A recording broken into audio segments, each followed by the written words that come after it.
پچھلے کئی دنوں سے نانی کچھ کاغذات مجھے لا کر دیتی اور کہتی تھی ان پر دستخط کر دو۔ جب میں کاغذات کو پڑھنے کی بات کرتی تو وہ مجھے کہتی کہ پڑھنے کی کوئی ضرورت نہیں ہے، صرف دستخط کی جگہ مجھے دکھا کر جلدی سے کاغذات کو سمیٹ لیتی تھی۔ مجھے سمجھ نہیں آ رہا تھا کہ نانی کافی دنوں سے کون سے چکروں میں تھی۔ خیر، میری زیادہ سوال و جواب کی عادت نہیں تھی، کیونکہ نانی کی فطرت بہت عجیب تھی۔ میری ماں نے نانی کی مرضی کے خلاف جا کر میرے باپ سے شادی کی تھی، اسی وجہ سے نانی میری ماں سے ناراض تھی، لیکن میری ماں نے انہیں منا لیا تھا۔ پھر میرے بچپن میں ہی میری والدین کا ایک بس کے حادثے میں انتقال ہو گیا۔ اس وقت میں نانی کے گھر پہ تھی اور میرے والدین کسی شادی میں جا رہے تھے۔ اگر میں ان کے ساتھ ہوتی تو یقیناً میں بھی موت کے گھاٹ اتر چکی ہوتی، لیکن میری زندگی لکھی ہوئی تھی، اسی لیے مجھے نانی کے گھر چھوڑ کر چلے گئے۔ میری ماں نے میرے والد سے شادی کرنے کے لیے گھر سے بھاگتے وقت نانی کے جتنے بھی زیورات اور پیسے تھے اٹھا کر لے گئی تھی، جس کی وجہ سے نانی کے فاقوں کے دن آ گئے تھے اور انہوں نے لوگوں کے گھروں میں کام کرنا شروع کر دیا تھا۔ نانی دن رات مجھے یہ بات بتاتی رہتی تھی کہ آج ہم جن حالات میں ہیں میری ماں کی وجہ سے ہیں۔ کبھی کبھی تو مجھے یقین ہی نہیں آتا تھا کہ میری ماں میری نانی کی سگی بیٹی ہے۔ نانی نے میرا اسکول جانا بھی بند کروا دیا تھا، یہ کہہ کے کہ ان کے پاس فیس کے پیسے نہیں ہیں۔ میں ایک ایسی کمزور لڑکی تھی جسے اپنے حق کے لیے آواز اٹھانا نہیں آتا تھا۔ میں فطرتاً کمزور تھی، میں نے کبھی بہادر بننے کی کوشش بھی نہیں کی تھی، کیونکہ میں جانتی تھی کہ بہادری مجھے راس نہیں آنے والی۔ نانی کی حرکتیں کافی عرصے سے مشکوک تھیں۔ ایک دن میں نے دیکھا کہ وہ میرے سارے کپڑے ایک بیگ میں ڈال رہی ہیں۔ میں نے ان سے سوال کیا کہ وہ میرے کپڑے بیگ میں کیوں ڈال رہی ہیں، تو انہوں نے مجھے خاموش رہنے کا اشارہ کیا۔ مجھے نانی سے خوف آتا تھا، پتہ نہیں ان کی آنکھیں میں ایسا کیا خوف تھا کہ ان کو دیکھ کر ہی میری روح لرز جاتی تھی اور میں کوئی سوال نہیں کر پاتی تھی۔ مجھے ایسا محسوس ہو رہا تھا کہ نانی میرے سارے کپڑے شاید کسی کو دینے کا ارادہ رکھتی ہیں، اسی لیے وہ میرے کپڑے بیگ میں ڈال رہی تھی۔ لیکن میرا یہ خیال اس وقت غلط ثابت ہو گیا جب اچانک سے دوپہر کی نیند سے نانی نے مجھے جھنجھوڑتے ہوئے جگایا اور مجھ سے کہا کہ جلدی تیار ہو جاؤ، ہمیں تمہیں جانا ہے۔ میں نے ایک بار پھر سے سوال کیا کہ کہاں جانا ہے، تو انہوں نے وہی جواب دیا جو ہمیشہ دیتی ہیں کہ انہیں سوال کرنے والے لوگ پسند نہیں ہیں، جیسا میں کہتی ہوں ویسا کرو۔ اس بار بھی ہمیشہ کی طرح میں نے نانی کی بات مانتے ہوئے کوئی سوال نہیں کیا اور تیار ہو کر ان کے ساتھ چل دی۔ نانی نے 2 بیگ بھی اٹھا لیے جس میں میرے کپڑے اور ضرورت کا سامان رکھا ہوا تھا۔ اس تھوڑی سی دیر میں مجھے اندازہ ہو گیا تھا کہ نانی شاید مجھے کہیں بھیج رہی ہیں، مگر کہاں بھیج رہی ہیں، کہاں لے جا رہی ہیں، مجھے کچھ بھی اندازہ نہیں تھا۔ ہمیں لینے کے لیے ایک بڑی سی گاڑی ڈرائیور سمیت باہر کھڑی ہوئی تھی۔ میں گاڑی دیکھ کر حیران ہو گئی۔ میں نے سوالیہ نظروں سے ایک بار پھر سے نانی کی طرف دیکھا، لیکن انہوں نے مجھے آنکھوں میں چپ رہنے کا اشارہ کیا۔ میں خاموشی سے گاڑی میں بیٹھ گئی۔ گاڑی سڑکوں پر رواں دواں ہو گئی تو دیکھ کر میری روح فنا ہو گئی کہ وہ گاڑی ایئرپورٹ کی طرف جا کر رکی۔ مجھے اتنا تو پتہ چل گیا تھا کہ نانی مجھے کہیں بھیج رہی ہیں، لیکن شہر سے باہر بھیج رہی ہیں، اس بات کا مجھے بالکل بھی اندازہ نہیں تھا۔ مجھے لگ رہا تھا کہ انہوں نے میرے لیے شاید کوئی کام تلاش کیا ہے اور مجھے کام کے سلسلے میں کہیں بھیج رہی ہیں۔ ایئرپورٹ پر ایک اور عورت موجود تھی جو بہت ہی ماڈرن اور امیر کبیر لگ رہی تھی۔ ہمیں دیکھ کر اس عورت کے چہرے پہ مسکراہٹ آ گئی۔ نانی نے بتایا کہ یہ ان کی مالکن ہے۔ ابھی تک مجھے ساری منطق سمجھ میں نہیں آئی تھی۔ اس عورت نے میرے ہاتھ میں ٹکٹ پکڑاتے ہوئے کہا کہ جاؤ، تمہاری فلائٹ کا ٹائم ہو گیا ہے۔ فلائٹ کا سن کر تو میری روح کانپ گئی تھی۔ میں نے تو آج تک ایک شہر سے دوسرے شہر سفر نہیں کیا تھا، گاڑی اور یہاں تک کہ بس میں بھی، تو یہ کیسے ہو سکتا تھا کہ میں جہاز کا سفر کروں؟ لیکن میرے پیروں تلے سے زمین تب سرکی جب میں نے ٹکٹ پر سعودی عربیہ جدہ لکھا ہوا دیکھا۔ میں نے نانی سے کہا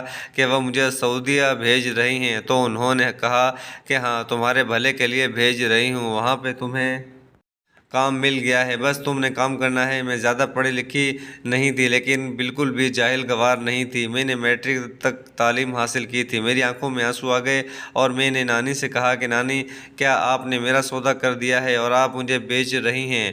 میں نے اسی لیے یہ سب کہا کیونکہ میں جانتی تھی کہ نانی کے دل میں میرے لیے کوئی محبت اور شفقت نہیں ہے، اور ان کی لالچی فطرت کا بھی مجھے اچھے طریقے سے اندازہ تھا۔ اسی میں کوئی انوکھی بات نہیں تھی، وہ مجھے بیچ بھی سکتی تھی۔ میری بات سن کر نانی کو غصہ آ گیا۔ انہوں نے کہا کہ میں تمہارے بھلے کے لیے تمہیں سعودی عرب بھیج رہی ہوں، اس کے بعد ہم امیر ہو جائیں گے، تمہیں صرف ایک گھر میں جا کر کام کرنا ہے اور بس۔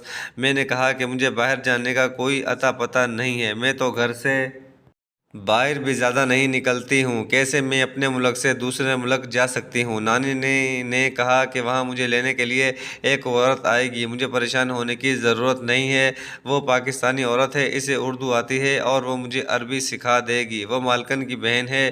میرا دل کر رہا تھا کہ میں ایئرپورٹ سے بھاگ جاؤں، لیکن میرے پاس فرار کا کوئی راستہ نہیں تھا۔ اس عورت نے اور نانی نے زبردستی مجھے جہاز میں سوار کر دیا۔ مجھے کچھ بھی پتہ نہیں تھا۔ ایئر ہوسٹ مجھے ہدایت دیتی جا رہی تھی کہ مجھے کہاں بیٹھنا ہے، کیا کرنا ہے، کیونکہ اسے اندازہ ہو گیا تھا کہ میں پہلی بار جہاز میں سفر کر رہی ہوں اور بالکل سادہ سی لڑکی ہوں۔ جب میں جدہ پہنچی تو مجھے کچھ بھی نہیں پتہ تھا کہ مجھے کہاں جانا ہے اور کہاں نہیں جانا ہے۔ وہاں پر بھی مجھے جہاز میں بیٹھی ہوئی ایک پاکستانی عورت نے مدد کی اور مجھے بتایا کہ مجھے یہاں سے کیسے جانا ہے۔ مجھے وہاں خیر مقدم کرنے کے لیے پہلے سے ایک عورت کھڑی ہوئی تھی، اس کے ہاتھ میں ایک بورڈ تھا اور اس پر میرا نام لکھا ہوا تھا۔ میں جلدی سے اس عورت کے پاس جا کر کھڑی ہو گئی اور اسے بتایا کہ میرا نام ہی ماہین ہے۔ اس عورت نے مجھے خوش ہو کر گلے سے لگایا اور اپنے ساتھ لے گئی۔ مجھے اس کی اس گرم جوشی کی سمجھ آ گئی تھی کہ وہ کیوں میرا اس طرح سے خیر مقدم کر رہی ہے۔ مجھے اندازہ ہو گیا تھا کہ نانی نے میری زندگی برباد کر دی ہے، لیکن میرا خیال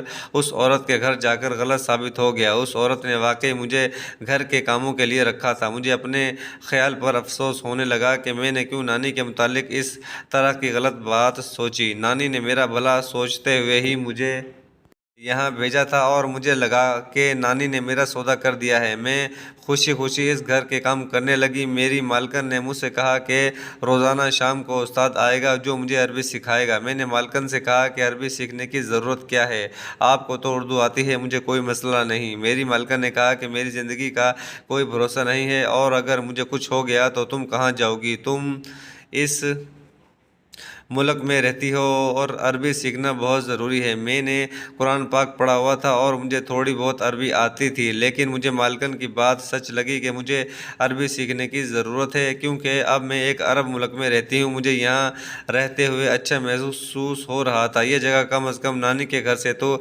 اچھی تھی۔ ایک استاد روز آتا تھا اور مجھے عربی سکھا رہا تھا اور میں بہت ہی قلیل عرصے میں عربی سیکھ گئی تھی۔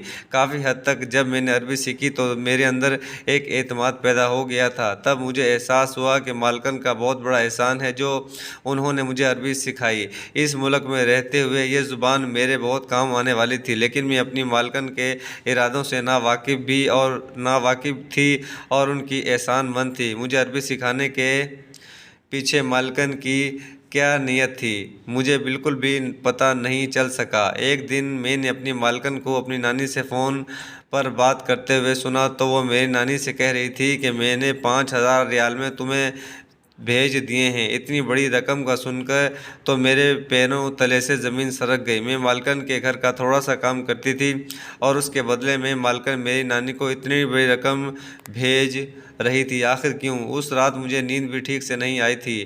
میں ساری رات پہلو بدلتی رہ گئی کہ آخر اتنی بڑی رقم مالکن میری نانی کو کیوں دیتی ہے۔ اب مجھے کھٹکا ہو رہا تھا، یقیناً دال میں کچھ کالا تھا۔ اب میں ہوشیار ہو گئی تھی اور مالکن کی جاسوسی کرنے لگی تھی کہ وہ فون پر کس کس سے بات کرتی ہے۔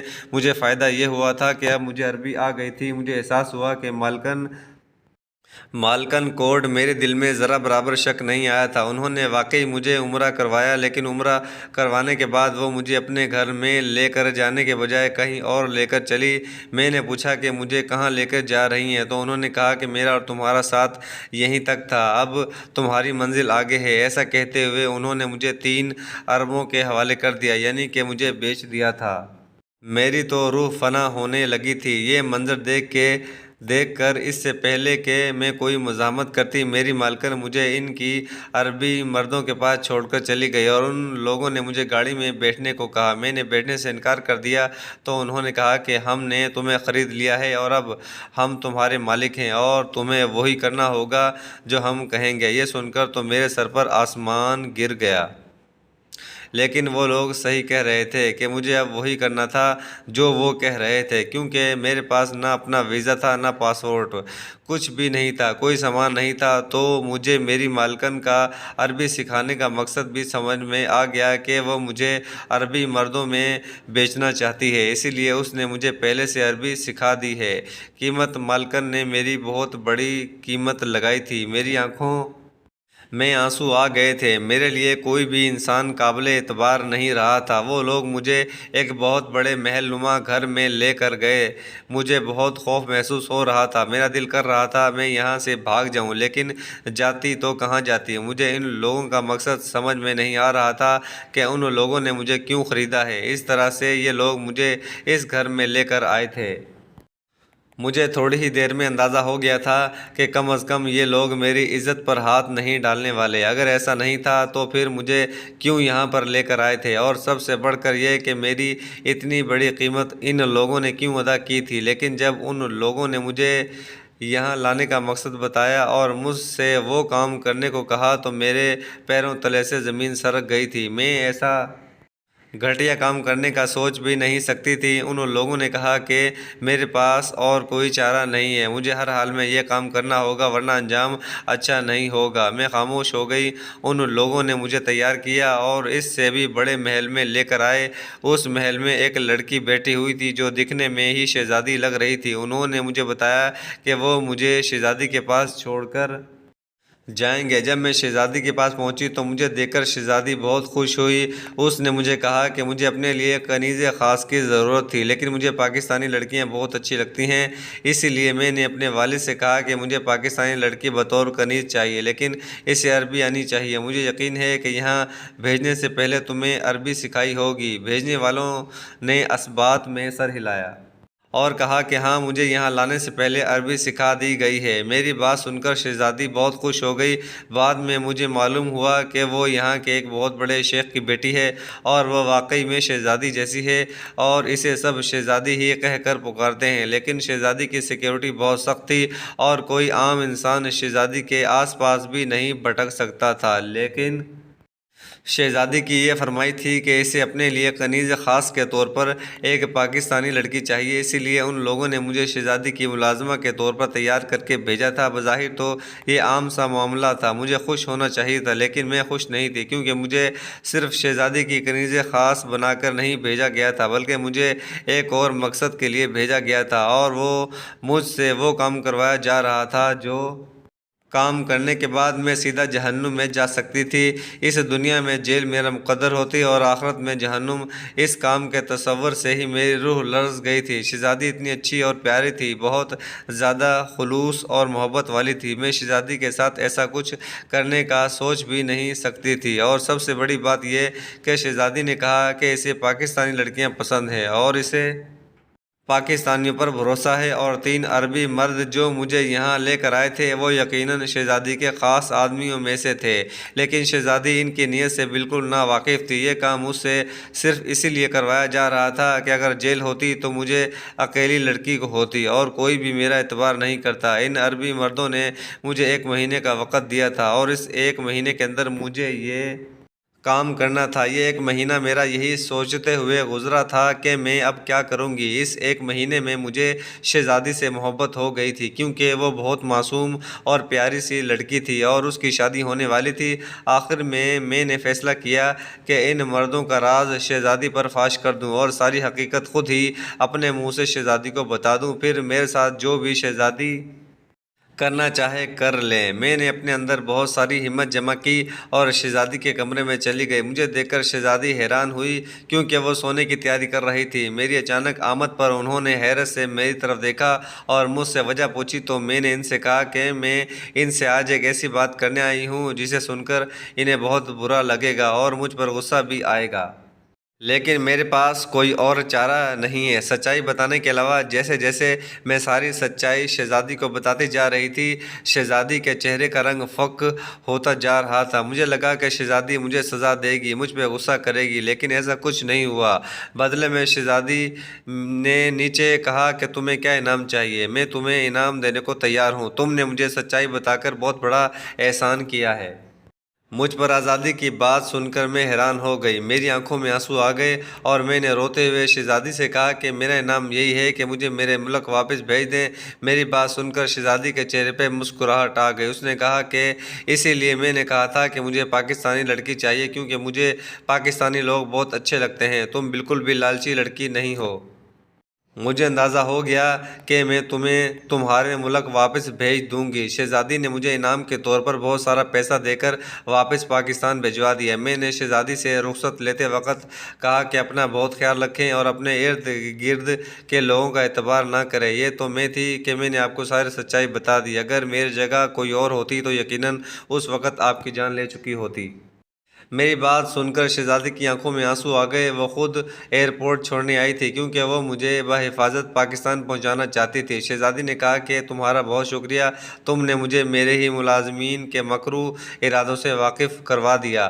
شہزادی نے یہ کہہ کر مجھے گلے سے لگایا اور مجھے واپس پاکستان بھیج دیا۔ میں بہت سارا پیسہ لے کر پاکستان آ گئی۔ مجھے اس پیسے کی بھی ضرورت نہیں تھی، لیکن شہزادی نے کہا کہ یہ میری طرف سے تمہیں تحفہ ہے، انکار مت کرنا۔ میں واپس آئی تو نانی مجھے دیکھ کر حیران ہو گئی۔ میں نے نانی سے کہا کہ آپ نے تو میری زندگی برباد کرنے میں کوئی کسر نہیں چھوڑی، لیکن میرے اللہ نے میری مدد کی اور میری نیک نیتی کی وجہ سے آج میں امیر ہو گئی ہوں۔ ایسا کہہ کر میں نے پیسوں سے بھرا بیگ نانی کو دکھایا تو وہ خوشی سے سرشار ہو گئی۔ فلائٹ میں اس طرح سے پیسہ لے کر آنا غیر قانونی تھا، لیکن شہزادی کی وجہ سے مجھ سے پوچھ گچھ نہیں ہوئی تھی کیونکہ ان کا بہت نام تھا۔ یقیناً انہوں نے پہلے ہی سے اس بات کا بندوبست کر کے رکھا ہوا تھا کہ کوئی مجھ سے ان پیسوں کے متعلق سوال نہیں کرے گا۔ نانی نے کہا کہ پیسے کہاں سے آئے؟ تو میں نے کہا کہ یہ پیسے مجھے اس کی شہزادی نے دیے ہیں جس کو جان سے مارنے کے لیے آپ سب نے مجھے سعودی عرب بھیجا تھا۔ میری بات سن کر نانی حیران رہ گئی۔ نانی نے کہا کہ مجھے اس بارے میں کچھ بھی نہیں پتہ، میں نے تو تمہیں روزگار کے لیے وہاں بھیجا تھا۔ میں نے نانی کو بتایا کہ جس عورت کے گھر میں انہوں نے مجھے ملازمت دلوائی تھی، اس عورت نے مجھے 3 عربی مردوں کے پاس بھیج دیا تھا اور وہ لوگ مجھے ایک جگہ پر لے گئے اور مجھے کہا کہ مجھے شہزادی کی کنیز خاص بن کر رہنا ہے اور پھر انہی کے کھانے میں زہر ملا کر انہیں جان سے مار دینا ہے۔ شہزادی کی سیکیورٹی بہت سخت تھی، لیکن وہ بہت معصوم تھی اور مجھ پر کسی قسم کا شک نہیں کیا گیا کیونکہ میرا تعلق سعودی عرب سے اور ان کے حلقہ احباب سے نہیں تھا۔ میں بالکل انجان لڑکی تھی، اسی لیے مجھے رکھا گیا تھا، میرا خاص طور پر انتظام کیا گیا تھا اور وہ عورت اتنے سارے پیسے آپ کو صرف اسی لیے بھجوا رہی تھی کہ ان کو آگے سے بھی بہت سارے پیسے مل رہے تھے جو کہ حرام کے تھے۔ نانی کی سمجھ میں میری باتیں زیادہ نہیں آ رہی تھی، انہیں صرف پیسے سے دلچسپی تھی۔ نانی اتنا سارا پیسہ دے کر خوش ہو گئی۔ میں نے آدھا پیسہ ایک پراپرٹی ڈیلر کو دیا اور ایک اچھا سا گھر خرید لیا۔ میں نے 2 منزلہ گھر خریدا تھا، یہ گھر بہت بڑا تھا۔ اوپری منزل میں اپنی نانی کے ساتھ رہنے لگی اور نچلی منزل میں نے کرائے پر دے دیا تاکہ ہماری ماہانہ آمدنی آ سکے، اور جو باقی کا پیسہ میرے پاس بچا تھا میں نے سوچا کہ میں اس پیسے سے کوئی کاروبار شروع کروں۔ میں بہت زیادہ پڑھی لکھی نہیں تھی، میں نے میٹرک تک تعلیم حاصل کی تھی، لیکن میرا ذہن اب تیز ہو گیا تھا۔ میں اتنے بڑے تجربے سے گزرنے کے بعد وہ سادہ سی لڑکی نہیں رہی تھی، میں کافی ہوشیار ہو گئی تھی۔ شہزادی نے جو پیسہ مجھے بطور تحفہ دیا تھا وہ شہزادی کے لیے تو مشت برابر تھا، لیکن میرے لیے وہ اتنا زیادہ تھا کہ میری ساری زندگی آرام سے گزر سکتی تھی۔ میں نے سوچا کہ میں اکیلی لڑکی کوئی کاروبار نہیں کر سکتی، اسی لیے میں نے اپنی سہیلی کی مدد لی جس پر مجھے بھروسہ تھا۔ میری سہیلی نے کہا کہ ہم دونوں مل کر ایک اسکول کھول لیتے ہیں۔ میں نے ابھی اپنی سہیلی سے کہا کہ میں اتنی پڑھی لکھی نہیں ہوں، مجھے ان باتوں کا تجربہ نہیں ہے، لیکن میری سہیلی کے والد استاد رہ چکے تھے، وہ اب ریٹائرڈ تھے، انہوں نے سارا بیڑا اٹھا لیا تھا۔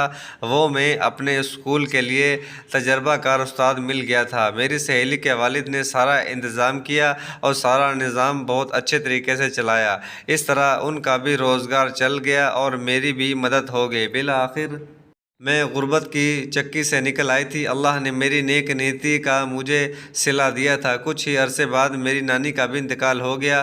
نانی کے انتقال کے بعد میں بالکل تنہا ہو گئی تھی اور افسردہ بھی ہو گئی تھی۔ وہ جیسی بھی تھی مجھے عزیز تھی، بس ان کی فطرت میں لالچ تھا۔ اس کے بعد مجھے صبر آ گیا تھا اور میں اپنے گھر اور اپنے کاروبار کو دیکھ کر بہت خوش ہوتی تھی۔ پھر ایک دن اچانک شہزادی نے مجھ سے رابطہ کیا۔ انہوں نے مجھے بتایا کہ انہوں نے ان تینوں مردوں کو جیل بھجوا دیا ہے اور اب ان کی شادی خیر و عافیت کے ساتھ ہو گئی ہے۔ اصل میں ایک اور شہزادہ جو شہزادی سے شادی کرنا چاہتا تھا، شہزادی کو وہ پسند نہیں تھا۔ شہزادی نے اس سے شادی سے انکار کر دیا اور اپنے والد کی بات مانتے ہوئے اسی لڑکے سے شادی کرنا چاہی جسے اس کے والد نے اس کے لیے منتخب کیا تھا۔ یہ بات اس شہزادے کو اچھی نہیں لگی اور اس نے شہزادی کو جان سے مارنے کا پلان بنایا اور مجھے اس پلان کا مرکزی کردار بنایا۔ لیکن کہتے ہیں جسے اللہ رکھے اسے کون چکھے۔